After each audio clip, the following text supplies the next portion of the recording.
الحمد لله نحمده ونستعينه ونستغفره ونؤمن به ونتوكل عليه ونعوذ بالله من شرور أنفسنا ومن سيئات أعمالنا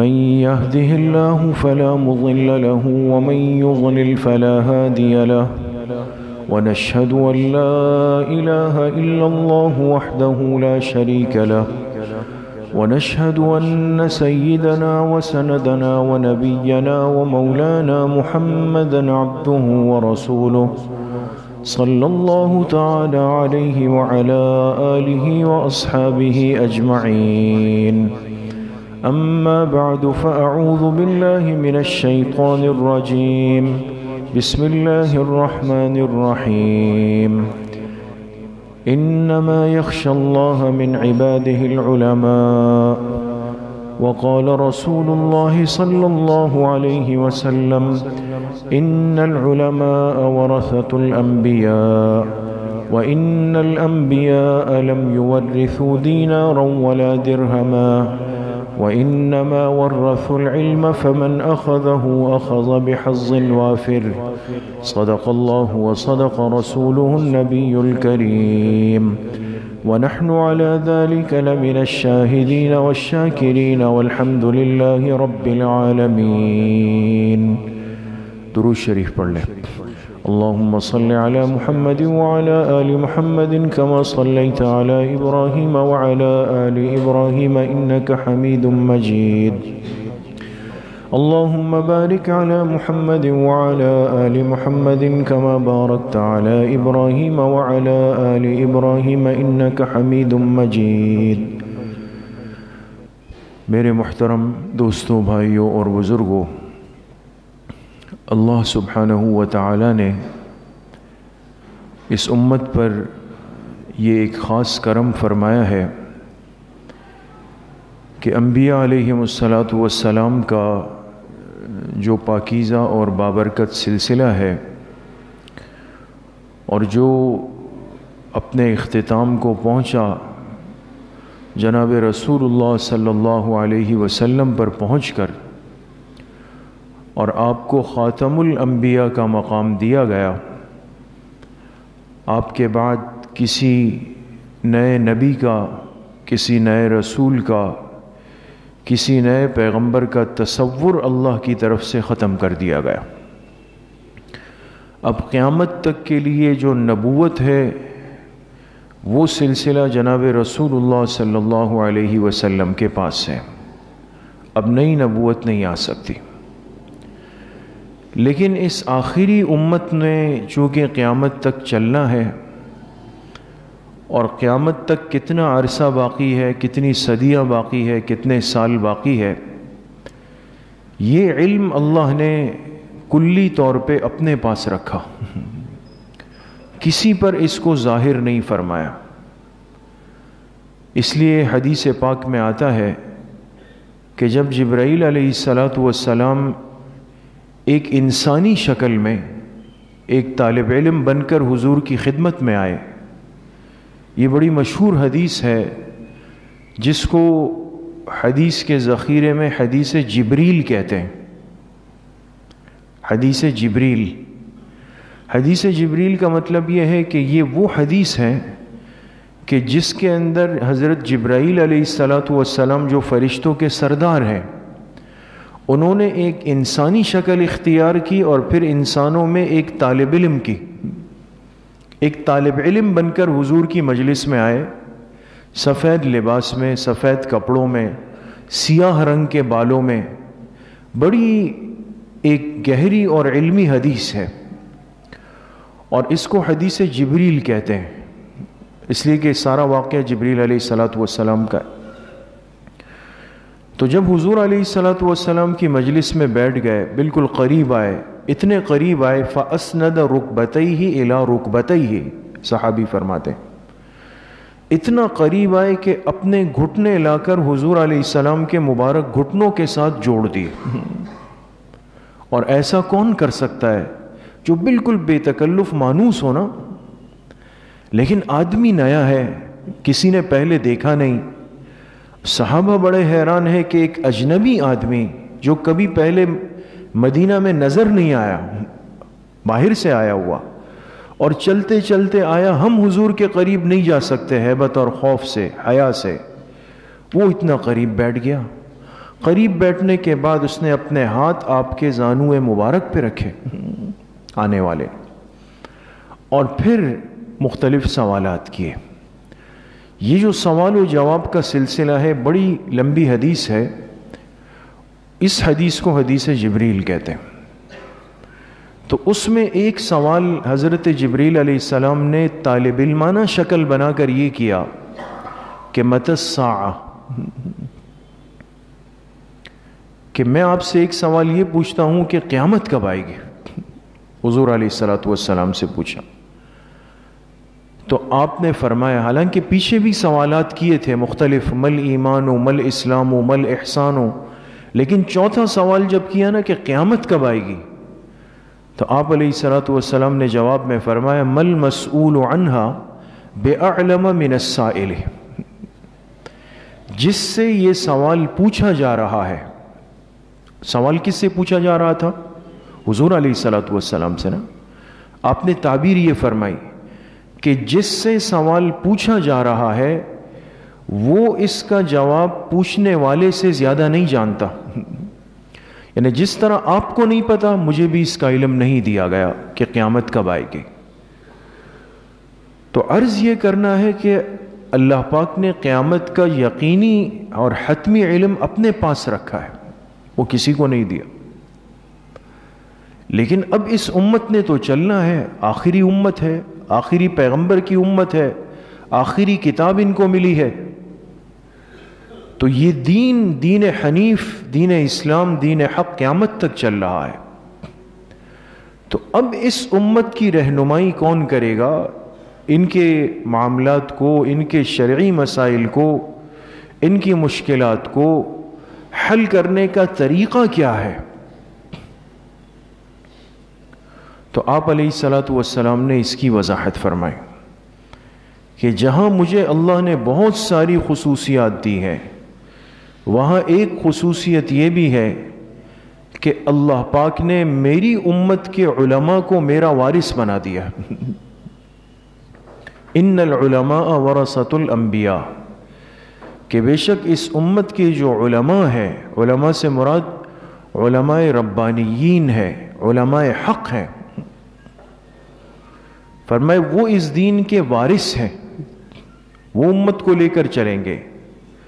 اور وَإِنَّ الْأَنْبِيَاءَ لَمْ يُوَرِّثُوا دِينَارًا وَلَا دِرْهَمًا، یہ بھی وضاحت کی کہ بھئی میراث کا تذکرہ آیا ہے، ہو سکتا ہے کسی کے ذہن میں آئے کہ پیغمبر کی میراث علماء کو ملے گی تو شاید زمین ہو، جائیداد ہو، مال ہو، اسباب ہو۔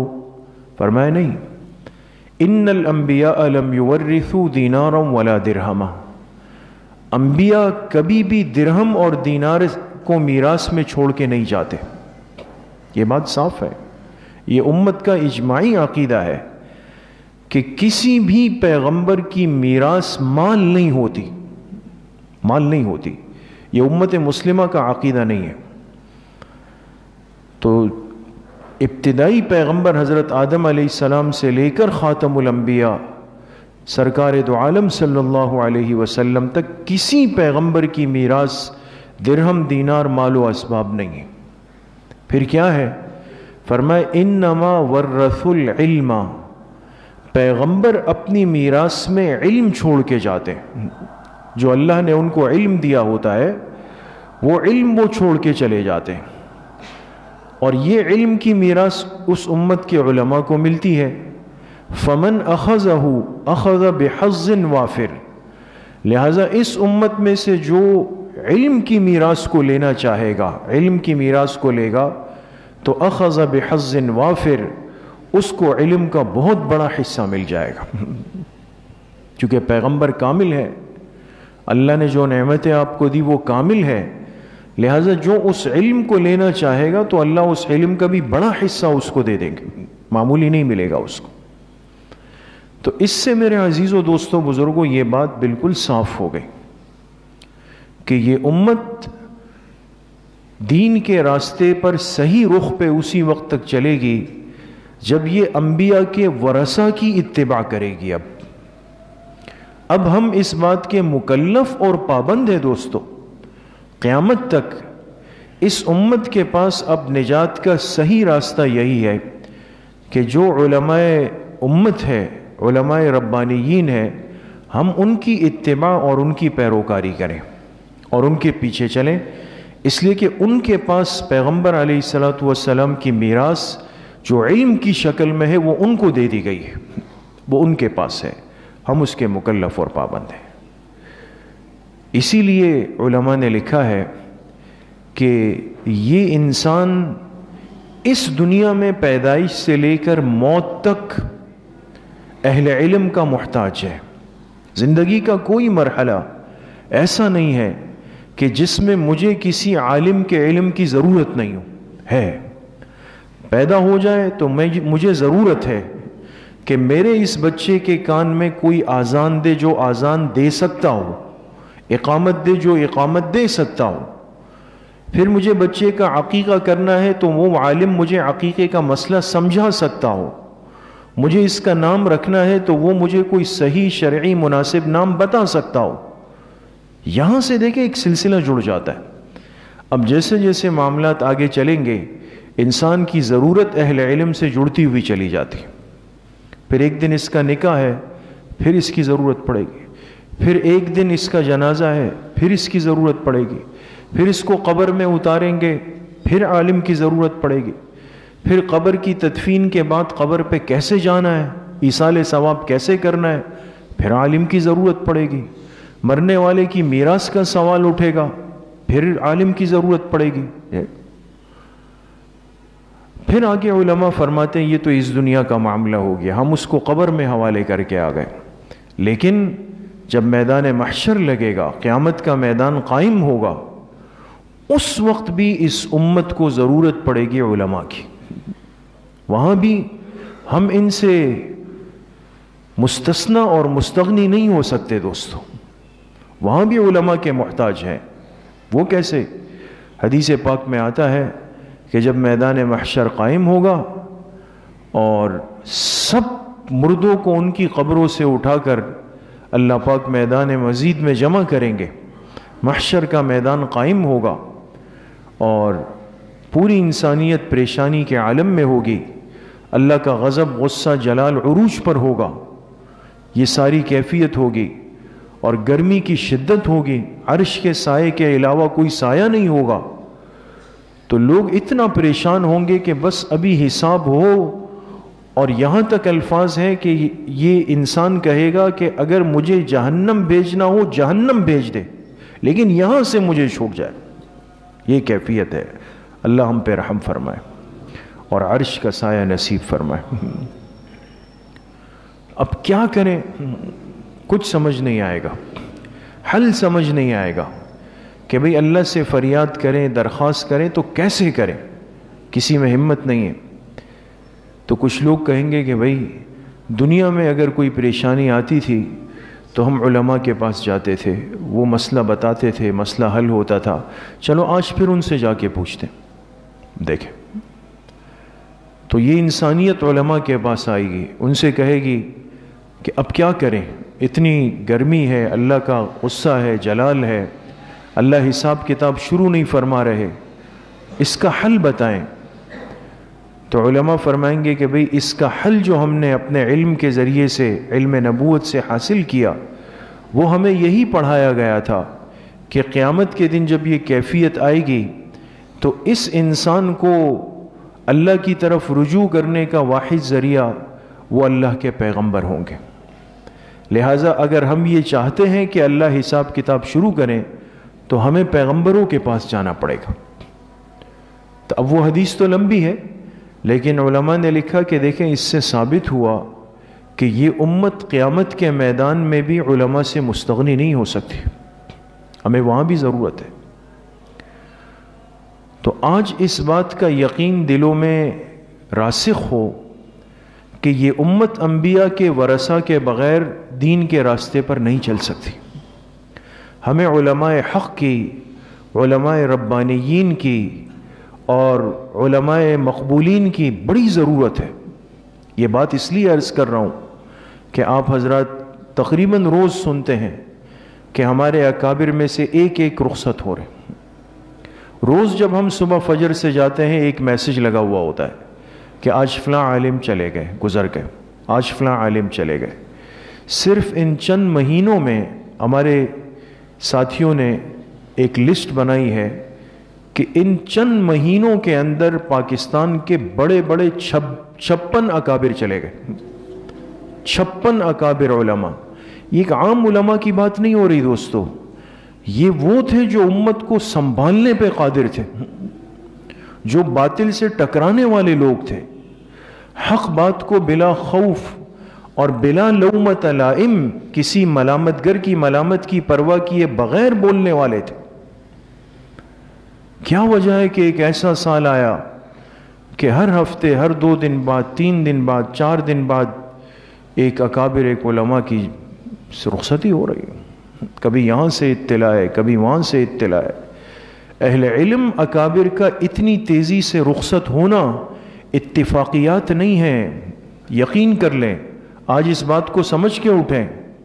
اگر آپ سمجھیں کہ یہ کوئی وبا ہے، یہ کوئی بیماری ہے، یا ان کے عمر کا تقاضا ہے، ایسا نہیں ہے دوستو۔ حدیث مبارکہ کچھ اور کہہ رہی ہے، ان اللہ لا يقبض العلم انتزاعا ينتزعه من العباد بل بقبض العلماء۔ فرمایا جب اللہ پاک ارادہ فرما لیں گے کہ فتنوں کا دور شروع ہو جائے، قیامت قریب آ جائے اور فتنوں کی ابتدا ہونے لگے گی، تو سب سے پہلا عمل جو ہوگا دوستو، سب سے پہلا عمل فرمایا کہ اہل علم کی رخصتی شروع ہو جائے گی۔ اور وہ بھی کیسے ہوگی؟ فرمایا ان اللہ لا يقبض العلم انتزاعا ينتزعه من العباد۔ اللہ علم کو ایسے نہیں اٹھائیں گے کہ بندوں کے سینوں سے چھین لیں گے، کہ صبح ہم اٹھیں اور سب کے سینے علم سے، قرآن سے خالی ہو، نہیں، بل بقبض العلماء، اللہ علم کو اٹھانا شروع کریں گے اس زمین سے، علماء کو اٹھا کے، علماء کی روانگی شروع ہو جائے گی۔ حتی لم یبق عالما، یہاں تک کہ کام کا ایک عالم اس زمین پر نہیں بچے گا۔ پھر کیا ہوگا؟ اتخذ الناس رؤوسا جہالا، جب کام کے علماء نہیں بچیں گے، آپ علیہ الصلوۃ والسلام نے فرمائے لوگ، عام طبقہ، وہ جاہلوں کو علماء کی مسند پہ بٹھا دے گا، ان کی جگہ پہ بٹھا دے گا۔ فسألوا، اور جب وہ آ کے وہاں بیٹھ جائیں گے تو لوگ آ کے ان سے سوال مسائل پوچھنے لگیں گے۔ ان کے پاس علم تو نہیں ہے لیکن بیٹھ گئے، جگہ خالی مل گئی، لوگ ان سے مسائل پوچھیں گے۔ فَأَفْتَوْا بِغَيْرِ عِلْمٍ، وہ بغیر علم کے لوگوں کو فتوے دینے لگیں گے، بغیر علم کے۔ نتیجہ کیا نکلے گا؟ فرمایا ضلوا فاضلوا، یہ بتانے والے بھی گمراہ ہوں گے، جن کو بتایا جائے گا وہ بھی گمراہ ہو جائیں گے، وہ بھی گمراہی میں گریں گے۔ تو شاید ہمیں تو اس چیز کا ادراک و احساس نہیں ہو پا رہا، اور ہم اس کو ایک اتفاقی امر اور اتفاقی معاملہ سمجھ رہے ہیں، لیکن میرے عزیز و دوستو بزرگوں، معاملہ بہت ہی لمحہ فکریہ ہے۔ اتنے اکابر اور ان اہل علم کی اتنی تیزی اور اچانک سے چلے جانا کہ 1-2 دن بیمار ہوئے اور چلے گئے، 1 دن بیمار ہوئے چلے گئے، 2 دن بیمار ہوئے چلے گئے، اچانک، یہ اس بات کی طرف اشارہ کر رہا ہے کہ فتنوں کا زمانہ قریب آ رہا ہے، فتنے قریب آ رہے ہیں۔ اور میرے عزیز و دوستو بزرگوں، ایک بات اچھی طرح ہمیں سمجھ لینی چاہیے کہ یہ علماء حق ہمارے لیے، اس امت اور اس قوم اور اس ملک کے لیے کیوں ضروری ہے؟ بے حد ضروری ہے، بے حد ضروری ہے۔ اس کی سب سے بڑی وجہ تو یہ ہے کہ اللہ پاک نے ان کے وجود میں ہی برکت رکھی ہوتی، یہ یقین کریں۔ بعض چیزیں صرف رکھنے سے ہی ایک برکت ہوتی ہے، جیسے آپ گلاب کا پھول لائیں، آپ کچھ بھی نہ کریں، اس کو آپ ایک جگہ رکھ دیں، لگا دیں، تو کیا ہوگا؟ وہ اپنی خوشبو اور مہک خود پھیلائے گا. آپ نہ کسی کو بولے، نہ بتائیں، نہ کچھ اہتمام کریں، لیکن اس پھول کو جو اللہ نے خوشبو دی ہے، جو مہک دی ہے، وہ پھیلے گی. تو اس بزرگی کی عمر میں جا کر، اس سفید ریشی عمر میں جا کر، اور ساری زندگی قال اللہ قال الرسول پڑھا کر، ساری زندگی مسجد مدرسے کے پاکیزہ ماحول میں رہ کر، ساری زندگی دین کی حفاظت کرتے ہوئے جب وہ اس عمر میں آتے ہیں، ان کا وجود امت کے لیے بابرکت ہو جاتا ہے دوست. پھر وہ خاموش رہیں، کچھ بھی نہ کرے، نماز نہ پڑھائیں، سبق نہ پڑھائیں، لیکن وہ امت کے لیے ایک برکت ہوتی ہے دوست. لہٰذا وہ چلے جائیں، وہ برکتیں ساتھ چلی گئی دوستوں. امت ان برکتوں سے محروم ہو جاتی ہے. اس لیے جب جناب رسول اللہ صلی اللہ علیہ وسلم کی رحلت ہوئی اور آپ نے آخرت کا سفر فرمایا، جب جدا ہو گئے صحابہ سے، تو کیا کیفیت تھی، کیا حالت تھی، وہ تو آپ حضرات جانتے ہیں، سنتے ہیں کہ امت پر کتنے غموں کے پہاڑ ٹوٹے نا. آپ علیہ السلام کے قریش میں رضاعی پھپھی ہوتی تھی حضرت ام ہانی رضی اللہ عنہ. یہ بہت رو رہی تھی. تو کسی نے ان سے پوچھا کہ کیا آپ کو یقین نہیں تھا کہ پیغمبر دنیا سے جائیں گے؟ موت کا یقین نہیں ہے؟ حضرت ام ہانی رضی اللہ عنہ نے فرمایا یہ تو یقین تھا کہ ایک دن آئے گا اللہ کے پیغمبر اللہ کے پاس چلے جائیں گے. میں اس لیے نہیں رو رہی ہوں کہ پیغمبر کیوں گئے یا انہوں نے نہیں جانا تھا، جانا تو تھا. رونا اس لیے ہے کہ آپ کے وجود کی جو برکتیں تھی وہ چلی گئی، ہم اس سے محروم ہو گئے. پہلے جبریل علیہ السلام وحی لے کر آتے تھے، وحی کی برکتیں تھی، قرآن کے اترتے ہوئے قرآن کی برکتیں تھی، وہ اب کہاں سے ملیں گے؟ تو جب علماء جاتے ہیں دوستو تو ان کی وہ برکتیں ان کے ساتھ چلی جاتی ہیں، اور انسان کو پھر احساس ہوتا ہے کہ ہم کتنی بڑی خیر سے، برکت سے ہم محروم ہو گئے. ہمارے حضرت والد صاحب رحمۃ اللہ علیہ، بڑے امام صاحب رحمۃ اللہ علیہ، آپ حضرات جانتے ہیں ان سے جتنے حضرات ہیں، اور یہ بھی جانتے ہیں کہ آخر کے 3 4 ساڑھے 4 سال وہ کرسی پہ بیٹھ کے نماز پڑھتے رہے. جمعے میں یہاں بیٹھتے تھے، ویسے وہاں بیٹھ کے نماز پڑھتے تھے. تو جب ان کا انتقال ہوا، ہمارے یہاں ایک بزرگ نمازی تھے، اب بیمار ہیں، اللہ ان کو شفائے کلی نصیب فرمائے. وہ بیچارے کچھ دن بعد علیل تھے، خود تعزیت کے لیے تشریف لائے، یہاں کمرے میں ملے تو ایک جملہ بار بار بولتے تھے، کہتے تھے شہزادہ مسجد کی برکت چلی گئی، شہزادہ مسجد کی برکت چلی گئی. تو اس دن ہمیں احساس ہوا کہ برکت کا مفہوم کیا ہوتا ہے دوستو. تو ایک تو مسئلہ یہ ہے کہ ان اہل اللہ کے ساتھ، اللہ والوں کے ساتھ ان کی برکتیں چلی جاتی ہے زمین سے، اس کا کیا ہوگا؟ دوسری اہم ترین بات یہ ہے کہ یہ وہ حضرات اور طبقہ ہوتا ہے کہ جب ہم رات کو سوتے ہیں یہ رو کر اللہ سے مانگتے ہیں. ان کی جو ہاتھوں کے اٹھنے کی طاقت ہوتی ہے نا، راتوں کی رو رو کر ان کی جو دعائیں ہوتی ہے، اللہ سے جو مانگنا ہوتا ہے، اس کی وجہ سے میں اور آپ اور یہ پورا ملک بہت سارے فتنوں سے بچا ہوا ہوتا ہے. ہم تو خواب غفلت میں سوئے ہوئے، ہمیں پتہ بھی نہیں ہے کہ کس کس اللہ والے کی، کس کس عالم کی دعاؤں سے کتنی مصیبتیں رکی ہوئی، لیکن ان کی زندگیاں یہ ہے دوستو. مرنے کے بعد جب ان کے احوال سامنے آتے ہیں کہ رات کو 1-1 1.5 گھنٹہ مصلے پر بیٹھ کر روتے تھے، اب اس کا کیا ہوگا؟ اب جو بچا ہوا تلچھٹ ہے وہ تو رات کو ہم نہیں روتے دوستو. وہ خیر کہاں سے ملے گی؟ وہ اٹھنے والے ہاتھ کہاں ملیں گے دوستو؟ اور تیسرا نقصان یہ ہوتا ہے دوستو، جو بہت بڑا نقصان ہے، کہ پوری امت، قوم اور امت مسلمہ کی رہنمائی حق اور باطل میں فرق کے اعتبار سے. آج یقین کریں، میں ممبر پہ بیٹھ کے آپ سے عرض کر رہا ہوں کہ اگر ہمارے سامنے ایک آدمی تھوڑے سے میٹھے الفاظ میں، چرب زبانی کے ساتھ، با اخلاق بن کر قرآن کی 2 آیتیں اور 1 حدیث کا ترجمہ پڑھ لے میں کہوں گا یہ سب سے بڑا دین کا کام کر رہا ہے، یہ سب سے نمبر 1 آدمی ہے، جینین یہ ہے، میں اس کو اپنا مقتدی بنانے کے لیے تیار بیٹھا ہوں ارجنٹ۔ یعنی یہ فرق بھی میں نہیں کر پا سکتا آج کہ میرے لیے حق کیا ہے اور باطل کیا ہے، میرے دین کی حفاظت کرنے والا کون ہے اور میرے دین پر ڈاکہ ڈالنے والا کون۔ ہمارے لیے خیر اور شر کے راستے کا فرق کیا ہے دوستو، وہ یہ اکابر ہمیں بتاتے تھے، ان کو پتہ تھا۔ جیسے ایک سنار سونے کی چیز کو دیکھ کر بتا دیتا ہے یہ کس کوالٹی کی ہے، اس کی نظر اتنی گہری ہو جاتی ہے۔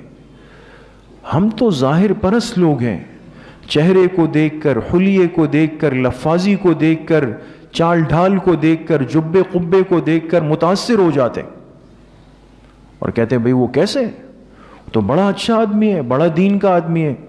بعد میں پتہ چلتا ہے کہ اندر کیا زہر چھپا ہوا تھا۔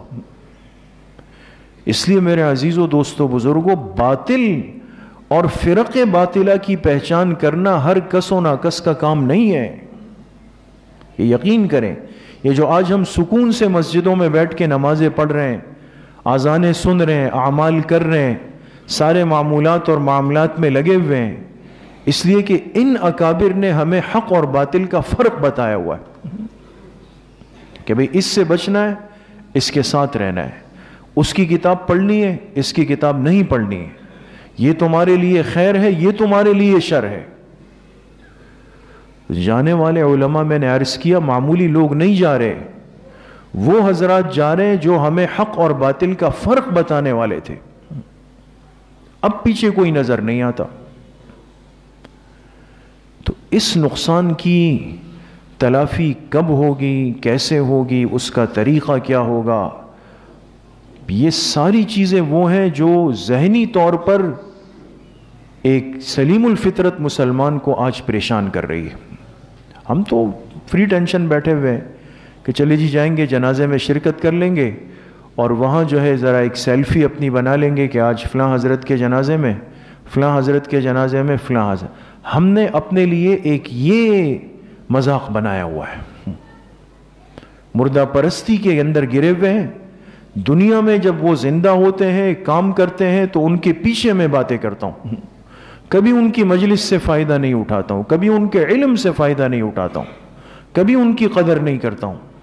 لیکن جب انتقال کی خبر آئی تو کہا او ہو بھائی آج فلاں صاحب چلے گئے، چلو بھائی چلتے ہیں، اور وہاں جا کے اجتماعی ایک تصویر ویڈیو بھی بنائیں گے، وہ اپنے پیج پہ اپلوڈ کر دوں گا کہ میں نے بھی حضرت کے جنازے میں شرکت کی۔ ایک تو یہ گناہ کبیرہ ہے جو کر رہا ہے، یہ یاد رکھیں کہ جنازوں میں جو ویڈیو اور تصویر سازیاں ہو رہی ہیں، یہ سمجھ کے کہ شاید ہم جا کر 1-2 قیرات اجر لے کے آ رہے ہیں، بڑے گناہوں کے پہاڑ گردن پہ لے کر آئیں گے۔ وہ ہمارے لیے لمحہ فکریہ ہے۔ چاہیے تو یہ تھا کہ یہ دل اندر سے زخمی ہوتا، ٹوٹ جاتا کہ کتنے بڑے حضرات آج دنیا سے چلے گئے، ہم وہاں پر موبائلوں میں ویڈیو بنا رہے ہوتے ہیں۔ اس لیے میرے عزیزوں دوستوں بھائیوں اور بزرگوں، میں نے بات یہاں سے شروع کی، ابتدائی تمہید یہ تھی اگر آپ نے سنی کہ چونکہ ہم آخری پیغمبر کی آخری امت ہے، لیکن امت نے چلنا قیامت تک ہے، اور اب اس امت کی رہنمائی، ان کی قیادت اور ان کو صحیح راستہ کون دکھائے گا، ان کی رہنمائی کون کرے گا، تو آپ علیہ الصلوۃ والسلام نے اس کی وضاحت فرمائی، ان العلماء ورثۃ الانبیاء۔ یہ جو علماء ہیں نا، یہ انبیاء کے وارث ہیں، میں ان کو میراث میں چھوڑ کے جا رہا ہوں۔ اب اگر تم نجات چاہتے ہو، خیر اور شر کا فرق چاہتے ہو، حق کے راستے اور ہدایت پر چلنا چاہتے ہو، تو میری امت کے علماء حق کے ساتھ جڑ جاؤ، اسی میں تمہارے لیے نجات ہے، اس کے بغیر نجات کا کوئی راستہ نہیں۔ تو ایک تو میرا عزیز و دوستو بزرگوں، یہ سارے احوال، یہ اکابر علماء بزرگوں کی اتنی کثرت اور تیزی سے رخصتی، یہ کم از کم میرے آپ کے اندر ایک احساس اور ایک لمحہ فکریہ پیدا تو کرے نا۔ مجھے یہ دکھ تو ہو کہ کوئی مجھ سے جدا ہوا ہے، ان کو اتنا ہلکا لے لیا کہ چلے یار یہ مولوی ہے، آج ایک جائے کل دوسرا جائے اور آسانیاں بنے گی۔ آسانیاں نہیں بنے گی۔ ہماری مثال اس بکری کی ہے جس سے اس کا چرواہا جدا ہوتا جا رہا ہے. ہمیں جوڑ کر چلنے والے الگ ہو رہے ہیں. جب اکیلے رہ جائیں گے ایک ایک کو یہ بھیڑیا آ کر توڑ دے گا, پھر کچھ پتہ نہیں چلے گا دوست. اور دوسری بات میرے دوستوں بزرگوں یہ ہے کہ انتقال کے بعد پھر افسوس کرنا اس سے بہت بہتر ہے کہ جتنے ہمارے اکابر بزرگ حیات ہیں ان کی زندگیوں کی, ان کے علم کی, ان کی مجلسوں کی, ان کی خدمتوں کی قدر کر لیں. اپنے آپ کو ان اکابر سے, بزرگوں کی مجلسوں سے جوڑ لیں.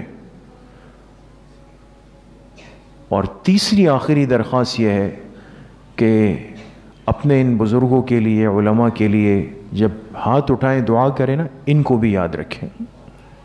ان کی عمر صحت میں برکت کی دعا کریں دوستو. ہمارے وجود سے کئی گنا زیادہ آج اس امت, قوم اور ملک کو ان حضرات کی ضرورت ہے. خدا نخواستہ کل یہ نہیں رہے, شاید ہمارا رخ ہی بدل جائے گا. کوئی ہمیں نہیں بتا سکے گا کہ خیر کیا ہے, شر کیا ہے, صحیح کیا ہے, غلط کیا ہے, نجات کیا ہے اور ہلاکت کیا ہے.